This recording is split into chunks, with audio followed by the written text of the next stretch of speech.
That howling laughter from Wolves of the Titenso. 1. Jock emerged from the darkness of the west on a ridge overlooking his tribal encampment below. He stopped to admire his home. Rivulets of light trickled down from the east as the sun crept over the far edge of the valley. Little golden bands stretched across the tents like the talons of a great glowing bird. He needed to hurry if he wanted to arrive with his trophy before the morning grew late. Carefully he descended the uneven ridge and rejoined the well-worn path. A gust of cold air crashed into him from behind, and he shivered. His people had lingered in the valley for longer than Elder Mere had advised. The chieftains hadn't believed the old woman when she'd prophesied winter arriving early this year. And yet, winter was now nearly at their necks. Dawn was calm, absent the usual chirps and tweets. Birds, it seemed, had already felt the seasons changing and had fled to warmer regions. Winter nipped at his skin, piercing even the saber cat fur he wore over his regular leathers. Sharp, frigid air stung his nostrils. He wanted to run the rest of the way home, to feed the fire burning in his belly, but the weight of his trophy, slung over his shoulders, hampered his stride. Jock, instead, paced himself. He would arrive before long. Abruptly, the winds shifted, bathing him in the heavy scent of cook fires and the alluring aroma of roasting meat. Jock's stomach roared, and he nearly drooled. Such an act, he decided, would be unbecoming of a future hero of the tribe, although he made some decidedly unheroic slurping noises to clear his mouth. Oh, won't they be surprised? No. For several weeks, a direwolf had harassed his people, stolen their hunts, and frightened off the herds. Stores of meat had begun to dwindle as a result, and the early winter had hindered the gatherers from restocking their fruit. The situation for the tribe had become grim indeed, and then Jock, alone, ventured out into the night to hunt the direwolf. Deep into the darkness he'd stalked the beast, matching wits with the greatest hunter of the wild. They'd clashed in a titanic battle to the death, and now he returned triumphant with the beast itself in tow. He could see it now, crossing the camp threshold as dawn fully breaks over the valley's rim. To him they'll rush, confused, stunned, maybe even a little angry that he'd left camp in the middle of the night. "Oh, Jock, what have you done?" they'll ask, and he'll hold aloft the wolf carcass to display his heroism, and they'll cheer for him. "Jock! Jock! Jock! Jock! Wolf Slayer! Jock! Wolf Slayer!" Jock couldn't count on them to notice his arrival, not with all the preparations that needed doing. So he called out to them as he rounded the final curve of the path, spear raised in greeting and declaration. "Look at what I have done!" And they did stop and gather, as he had imagined. But their shock and surprise never gave way to awe and joy. Instead, he saw fear, disgust, horror. The crowd that gathered, adults and some children in leathers and furs, wasn't so much to celebrate him, but to intercept him. He hesitated just beyond the camp. So much whispering and muttering assaulted his ears that he couldn't truly pick out any of it. A lithe man with a mane of brown pushed through the crowd, trailed closely by a stout woman. Demed and Sek, his father and mother. There was a deep sorrow in Demed's dark eyes. He spoke with disbelief and a slow shake of his head. "Oh, Jock, what have you done?" The ground seemed to open up beneath him. Suddenly, the events of the previous night didn't feel quite as heroic. He he hadn't ventured out alone, had he? No. No, he'd convinced Hell to go along with his plan. Vim and Rel had accompanied them as well. Where had they gone? His trophy, the wolf carcass slung over his shoulders, now weighed heavier and sat more awkwardly. The legs he'd gripped to steady the load now felt thicker in his hand. Less fur, more flesh. Familiar. Yeah. Jock panicked, all traces of his triumph and bravery disappearing in a heartbeat. He shook free his burden and stumbled forward as the corpse thudded to the ground. No longer a wolf's. No longer a successful hunt. No one offered to steady him, and he fell onto hands and knees, failing even to catch himself on the butt of his spear. Jock spun about in the dirt to witness the truth. Cole, his friend, lay dead before him and the entire tribe. A horrible wound opened his chest, to the brisk morning for all to see. The light of dawn revealed the sticky blood adorning Jock's spear. A sharp gust swept through the camp, dulled the din of his people, and sounded very much like low, mocking laughter. 2. How many times must we tell you, Jock? You must not antagonize the beasts of the wild. After his disgraceful entrance, Jock had been quickly ushered to the largest tent in camp, where the elders and chieftains met and conferred on how best to guide the tribe. An old woman, shriveled to practically half Jock's size, sat in the place of honor. Jock sat directly across from her. She was of darker skin than most of the tribe, and nearly bald. What little hair remained was wispy and storm-cloud gray. Mir was the oldest woman in the tribe. She could no longer hunt or forage or tailor, nor was she one of the chieftains, yet when Mir spoke, all listened. She was the soul of the tribe, and the keeper of its oldest knowledge. Peace, Tekka, Mir said to the man who had spoken. This is the work of the Amarok. Jock frowned. Not at Mir, that would be rude, nor the 5 chieftains, that would earn him a sharp cuff across the face, but at the small fire pit dug into the ground at the center of the tent. It was small but warm.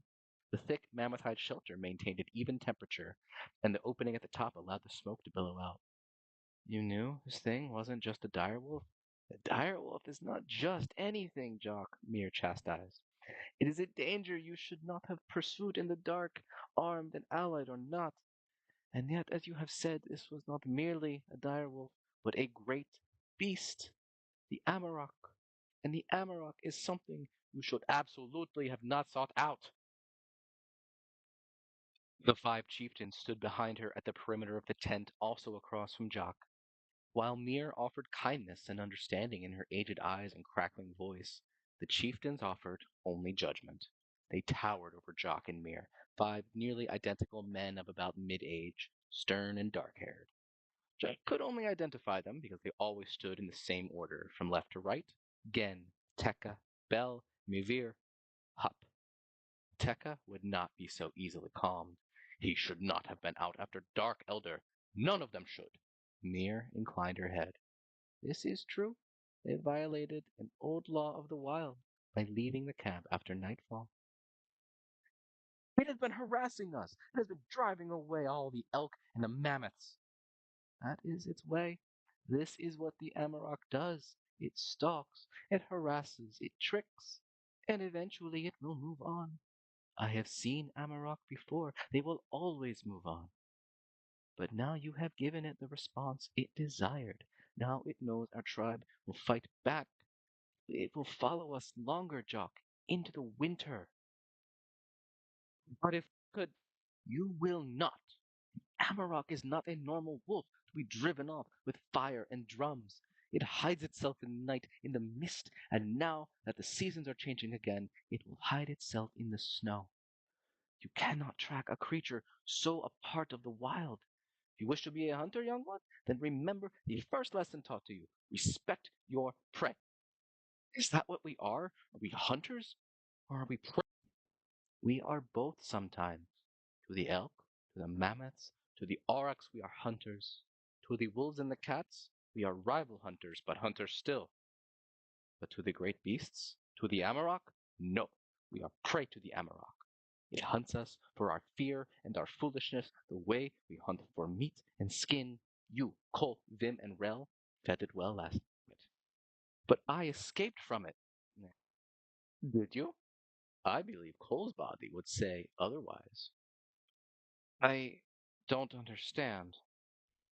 There are many things in this world you do not understand, young hunter. From anyone else, that would have been a stern rebuke. From Mir, it was simply a statement. Many things even I do not understand. That surprised Jock. Everyone acted as though Mir knew everything there was to know. Some of the chieftains shifted uncomfortably at this admission. She continued. Out in the dark world of the wild are powerful beasts, great and terrible. They keep to the dark, and we keep to the light. This is the way of things. The Amarok is one such beast. It appears in the form of a great wolf, but it is a trickster. One of the chieftains, Bel, broke in. This does not absolve this one from responsibility. He was warned, as we all are, not to leave the camp after dark. He disobeyed, and now 3 are dead. The other chieftains offered words of agreement and encouragement. They all silenced when Mir raised her hand. 4 disobeyed, Mir said. Not just one. 4 disobeyed, and 4 paid for this trespass. 3 paid with their lives, and 1 with shame. Jock, were you the leader of this ill-fated hunt? Jock swallowed the hard lump in his throat. I was. Then you have led the others to their deaths. He could not bring himself to meet anyone's eyes lest they see the angry tears welling. I understand. And yet, Mir said, looking back at the 5, this is still the work of the Amarok. 2 can be at fault. Bel crossed his arms and looked away, unhappy with his decision by Mir, but unwilling to speak again. Quiet filled the tent, and Jock had the sense that the meeting was preparing to conclude. He wasn't ready to leave things as they were. So what? That's it? Jock lifted his head to everyone for the first time. Rel, Cole, Vim, they're just dead? And that's it? Bel again spoke. You will, but silenced when Mir put up her hand. It was hardly more than skin stretched over bone, yet it carried more weight than the largest haunch of auroch meat. What would you have us do? She asked. Jock couldn't decide if she meant it seriously or not, so he decided to answer honestly. Go after it. The wolf, Amarok, monster, it's still out there. We shouldn't just let it live if he can keep making fools of us like this. Mir shook her head. No, Jock, that is not the way of things. We keep to the light, and the beasts keep to the dark. This rule keeps the tribe safe. 3. Mir looked up into the rising smoke from the fire as if remembering something. Once, long ago, before the time of my grandmothers, our tribe and the direwolves warred constantly. Day and night, season after season, beast and hunter stalked and killed one another. Finally, when the wolves in the tribe were near to extinction, Tetenso the Great pleaded with the direwolves leader, the Amarok, for peace. The Amarok could not see how, for his pack desired blood for blood, as did Tetenso's people. There could be no accommodation, for even in all the world, man and wolf could not coexist peacefully. Tetenso knew the Amarok was crafty and a trickster. It could change its voice and disappear into shadows. Although these abilities were not shared by the direwolves, for if they were, we would not have survived at all. Knowing this, Tetenso realized he needed to force the Amarok into an agreement. Once struck, a beast could not break such an agreement. But, of course, the Amarok also knew this and wouldn't be easily made to agree. Tetenso needed to convince the Amarok that it came out with the better part of the deal. And let us divide the world, Tetenso suggested. Light and dark. Let's remain in the dark, and the wolves may have the lighted world. This was an important gambit for Tetenso, for although he did not truly desire to live in darkness, he knew the Amarok would disagree with whatever he said. No, the Amarok said, we shall take the dark, for it is better to hunt. Humans may have the harsh light, for it is difficult to hide, and we do not trust you to keep your word. And the Amarok spoke true, for men may break their word, but beasts never do. The Amarok would remain bound to this agreement. And so it was that Tetenso's tribe hunted in the light and slept through the dark, while the Amarok's wolves hunted in the dark and slept in the light. This arrangement has remained ever since, and our tribe bears the name of Tetenso in honor of this. Doc couldn't believe what he was hearing. Seen it before? So it will come back anyway? This is not a debate. Each word seemed to thunder in the small space, stunning Jock into silence. I am telling you, young boy, that this rule will be obeyed. The Amarok will keep to the rules, and so will you. You are not to set even 1 foot beyond the boundary of this camp. Is that understood? Mir glanced back down at Jock from across the fire. Do you understand? The Amarok will abide by the rules. Until the Amarok decides it doesn't want to follow the rules anymore, he challenged. The Amarok will not break these rules, Mir insisted, and Jock could feel her agitation. Beasts do not break this rule. It is not their way of things. Jock rose to his feet. It already has. It drives away our prey. It taunts our hunters at dawn and dusk. Rel, Cole, Vim, they're dead because of it. Mir shook her head firmly. It has not broken the pact. It seeks to goad us into breaking the pact. I have seen this before. We must hold to the agreement. Let the Amarok have its fun. Soon it will tire and leave. Jock met her eyes. She challenged him to argue.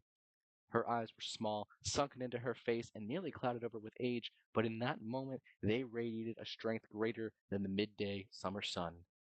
It was a battle of wills, and he lost, unable to do anything other than avert his eyes. Yes, Elder. Good. Now go assist the others. Tomorrow we move. 4. Jock paced. He tended to pace when he was feeling frustrated with the others of the tribe, which was increasingly often these days. Sometimes he simply paced back and forth, but today he paced the perimeter of the camp. He also ground his teeth, which was new. Within the camp proper, the others bustled about. Every spear needed to be accounted for, all the dried meats and gathered fruits had to be stored, and all the portable shelters were checked for new tearing. Today would be the last day in this camp. Winter had fully settled over them as the morning gave way to day, and Mir was certain that snow would fall very soon. The tribe needed to move to their winter home. Duck stopped his pacing and realized he'd clenched his fists tight. With great effort he relaxed them. To his left lay the camp as always, but to his right path set out into the wilderness. The very path on which he had set out the previous night with 3 friends, and on which he'd returned alone. Mir had warned him not to leave the camp again before tomorrow, especially not alone. Not 1 foot beyond, she had said. Jock snorted and sneered, though no one was around to see. Petulantly, Jock knew he was being childish. He placed 1 foot beyond the border of the camp. It wasn't anything obvious to mark the boundary except for a couple of otherwise unremarkable stones on either side of the path leading out. He had instinctively remained within that border all day until now. He waited there, straddling the invisible border, feeling somewhat smug about it all, when he heard something from out there, so quick and faint that he almost missed it. But there had been something. Jock waited there, with head turned fully to the wilderness. It came again, just as quick and faint, but he was listening this time. Jock, said a voice. He stumbled back in surprise and fell fully onto his rear. It had only been whispered, but it may as well have been shouting his name. Jock's heart raced as his mind struggled to decipher what his heart already knew. He recognized that voice. It was Vim, his friend, and one of the other hunters who had gone out with him that night. But Vim had died, hadn't he? They all had, except Jock. That's right, Jock had lived, so maybe Vim had lived too. Jock got to his feet and returned to the camp, trying to decide who he should report this to, only to find the others were staring at him. Their urgent preparations had ceased, if only momentarily, to watch Jock. He set his face into a scowl. They resumed their tasks, not meeting his eyes. Evidently, they hadn't heard Vim's voice, but had seen Jock's reaction. Mir had said all was forgiven, that the Amarok was to blame, but the others didn't believe it. They still blamed Jock for killing 3 of their sons. And why shouldn't they? He attempted to join the others in preparations, but all the dark looks kept him at bay. Ultimately, he joined his mother in packing food, something normally handled by the women. Sek, his mother, fixed each of the other women with her own dark look. No one protested Jock's aid. No one spoke to him either, but he didn't mind. The repetitive work allowed his mind to wander, to plan. 5. After nightfall, Jock set out again, alone this time. Dressed in a long mammoth-hide tunic and boots, and armed with 2 spears he had secreted away, Jock slipped out of his family's hut and stole into the night. He ducked around to avoid the firelight, moving low and fast as if already on the hunt. Jock quickly reached the road leading out of camp. There he paused, listening for the voice, but only heard the crackle of the fire and a single wolf howl far, far in the opposite direction. Cold gripped him, but not from the approaching winter. He hesitated there on the edge of the camp and wondered why. With a single determined force of will, he stepped past the two rocks that marked the boundary of the camp, and the night embraced him. Almost immediately, he heard Vim's voice again, louder and more insistent. Jock, he said. Help! Jock ran into the night and along the path. He ran for only a short while before he could stop himself. Running ahead like that had been foolish and was liable to get him killed before he could get his revenge. He knew this. Every hunter knew this.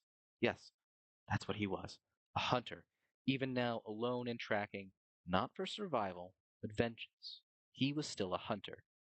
Better act like one then.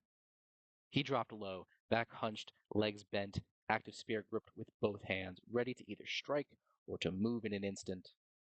Fresh frost crunched underfoot as Jock continued alone. The night stretched on and the wind picked up, battering his face and portions of his exposed skin with a deep coldness. Snow began to fall. Winter had indeed come too soon this year. Everyone had been in such a rush all day. They weren't ready for the move. Would they even survive? Jock should be back with his family, helping them prepare. But how could he leave without avenging his friends? No, the hunt was all that mattered right now. Once this was seen through, there would be time for the future. Besides that, Mir had outright stated that the Amarok would chase the tribe through the winter, probably to their next camp. Without the usual time to ready, and with an additional threat in tow, Jock genuinely feared for the survival of his people. He might not have been a hero last night, but maybe he could find redemption this time. What was that? Jock froze in place and strained his ears. He waited, hearing only the whoosh of frigid air in the darkness. Bare trees and naked stones surrounded him. Solitude. No, there definitely had been something else in the wind. It almost sounded like. No, that couldn't have been it. The hunt resumed. When phantom sound came again, Jock was ready. Yes, that was the same sound. A floating laughter in the distance. Jock craned his neck to see, but found only the same as before. Trees and rocks, faintly illuminated by the stars. The moons were absent this night. Bent low, Jock made to continue. No sooner had he put one foot forward than did the laughter resume, much, much closer. Jock spun with spear brandished. Nothing. The laughter slipped away like a smoke from a burning log. So he turned to follow, only for the sound to completely disappear. Silence followed. Not the natural silence of earlier, but a complete silence. Even the wind seemed to have stopped. Jock heard the heavy rasp of his own breath, sucking in big gulps of biting winter air. Warding off the night with his spear, Jock retreated to a large rock he'd passed only minutes before. Having something solid against his back helped steady his nerves somewhat. Well, well, well, came a voice from the darkness, low and rough, stone grinding on stone. It's you. 6. Me? Jock said. He hadn't meant to. It didn't seem smart to speak with phantom voices in the night. The trespasser. The one I let escape. More laughter. Why have you rejected my gift? Jock held his tongue. Nothing to say? No explanation for continuing to trespass into my realm? As it spoke, the Amarok's voice moved around Jock, too fast for anything natural. Jock had the uncomfortable sensation of what it must feel like to be a rabbit. You don't own the night, Jock heard himself say. Stop talking to it! Don't I? Your people surrendered the night to me and mine long ago. So long as I kept to the dark, your people would keep to the light. I have honored this. Why haven't you, young hunter? You drive away our food. Winter has come early, and now we may starve because of you. Form materialized from the darkness, low, four-legged, with sharp, glowing eyes. You are a trespasser in my realm, as were the others. 3 fewer disobedient whelps. Help stave off starvation for your tribe, don't you think? Jock howled and charged, thrusting his spear into the wolf's head, yet his weapon found no resistance, and the figure vanished.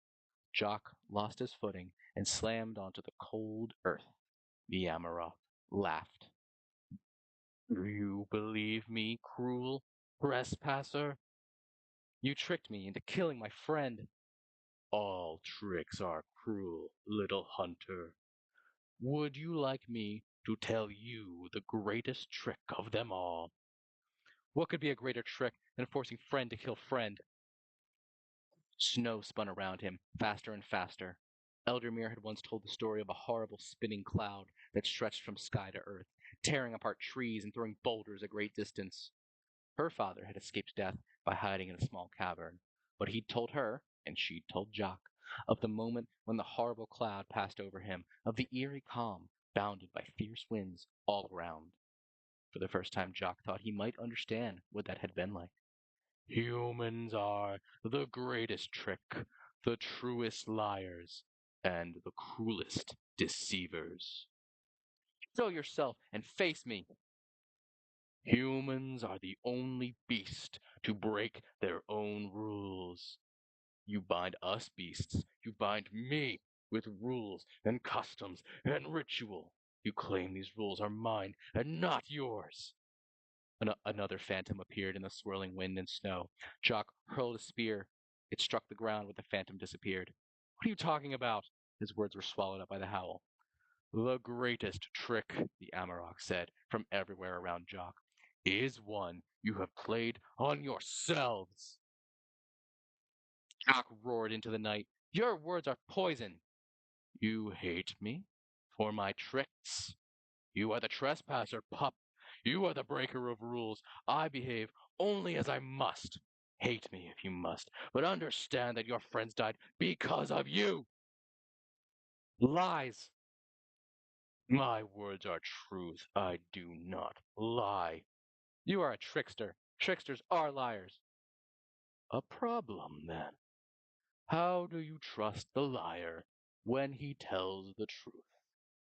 How might I resolve this conundrum? You can solve this by dying on my spear. Howling laughter. Ah! I could, young hunter. Yes, I could. But are you prepared to die, young one? I am prepared to kill. Laughter. You should have listened to your elders and learned the deepest truth of the wild.